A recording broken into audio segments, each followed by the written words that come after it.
તો આ તરફ અમદાવાદના વટવામાં ગેરકાયદેસર દબાણ દૂર કરવામાં આવી રહ્યા છે। અસરગ્રસ્તો માટે વૈકલ્પિક વ્યવસ્થા પણ કરવામાં આવી છે। વાનરવડ તળાવના રહીશો માટે આશ્રયગૃહ બનાવવામાં આવ્યા છે। ઘર વિહોણાને આશ્રયગૃહમાં આશરો આપવામાં આવશે। 5 માળનું આશ્રયગૃહ તૈયાર કરવામાં આવ્યું છે। દરેક ફ્લોર પર 3 કોમન રૂમ હશે, 3 ફેમિલી રૂમ હશે। ફાયર સેફટી અને ખાણીપીણી સહિતની વ્યવસ્થા પણ આ આશ્રયગૃહમાં કરવામાં આવી છે। એક તરફ ડિમોલેશન કરવામાં આવી રહ્યું છે અને બીજી તરફ જે છે તે આશ્રયગૃહ બનાવવામાં આવ્યા છે કે જે પણ અસરગ્રસ્તો છે તેમને ત્યાં રાખવામાં આવશે। તો અમદાવાદ મ્યુનિસિપલ કોર્પોરેશન દ્વારા નવી પહેલ કરવામાં આવી। વટવાના વાનરવડ તળાવના રહીશો માટે એક આખું 5 માળનું આશ્રયગૃહ જે છે તે તૈયાર કરવામાં આવ્યું છે, જેમાં 3 કોમન રૂમ હશે।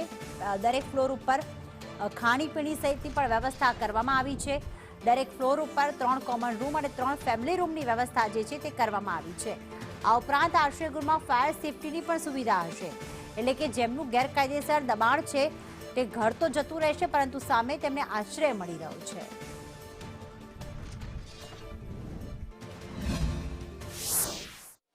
रास्ते से नाता तोड़ो, आश्रय गृह से नाता जोड़ो। आज उद्देश्य साथ अमदावाद म्युनिसिपल कॉर्पोरेशन द्वारा एक नवतर प्रयोग પહેલી વખત કરવામાં આવ્યો છે કે જે ડિમોલેશન કરવામાં આવી રહ્યા છે। હાલ જે વટવાનું ડિમોલેશન ચાલી રહ્યું છે, જે અલગ અલગ વિસ્તારોનું, ત્યાં તમામ જે આ ઘર વિહોણા લોકો થઈ રહ્યા છે, રોડ પર ન રહે તેની માટે આશ્રય ગૃહ તૈયાર કરવામાં આવ્યો છે। અદ્યતન ટેકનોલોજી સુવિધા સાથે ફાયર સેફટી, સીસીટીવી કેમેરા સહિતની પૂરતી વ્યવસ્થા સાથે 5 માળનું બિલ્ડિંગ તૈયાર કરવામાં આવ્યું છે, જેમાં 4 માળમાં દરેક ફ્લોર ઉપર 3 રૂમ આપવામાં આવ્યા છે જે કોમન છે અને ફેમિલી રૂમ પણની સુવિધા કરવામાં આવી છે।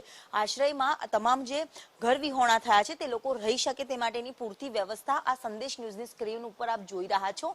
સીસીટીવીની સાથે તમામ લોકો રસ્તામાંથી ઘર વિહોણા થયા હોય તેમને ઘર મળે તેવા ઉદ્દેશ્ય સાથે આ નવતર પ્રયાસ કરવામાં આવી રહ્યો છે। પૂરતી સુવિધાઓ છે તે પણ રાખવામાં આવી રહી છે અને એ સુવિધાઓની સાથે અહીંયા અધિકારી છે જે ઇન્ચાર્જ છે એમની સાથે પણ વાત કરવાનો પ્રયાસ કરીશું કે અહીંયા કેટલી વ્યવસ્થા છે। મેમ, અહીંયા શું વ્યવસ્થા રાખવામાં આવી? અહીંયા 400 જણા રહી શકે એવી સગવડ છે। એને અમે બેડશીટ આપીએ, મતલબ બેડ પર રહેવાની સગવડ, મતલબ ધાબળા છે, ઓશિકો છે, નાવા ધોવાની સગવડ, ફર્સ્ટ એડ કિટ, તમામ યોજનાકીય લાભ અહીંયા મળે।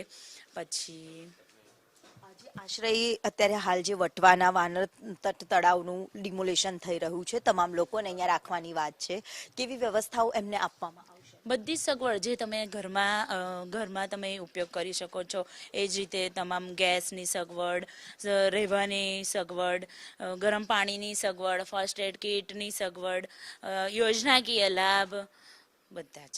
કયા સૂત્ર સાથે આપ કામ કરી રહ્યા છો? रास्ते से नाता तोड़ो और आश्रय गृह से नाता जोड़ो। આ જ ઉદ્દેશ્ય સાથે અહીંના જે કર્મીઓ છે તે તમામ રસ્તા જે રખડતા લોકો છે તેમને આશરો મળી રહે, તેમને પૂરતી વ્યવસ્થા મળી રહે, સાથે જે ડિમોલેશનની કામગીરીમાં લોકો ઘર વિહોણા થઈને રોડ પર ન રહે તે માટેનો નવતર પ્રયાસ અમદાવાદ મ્યુનિસિપલ કોર્પોરેશન દ્વારા કરવામાં આવ્યો છે। કેમેરામેન પુખરાજ શર્મા સાથે દિવ્યા ચૌહાણ, સંદેશ ન્યૂઝ।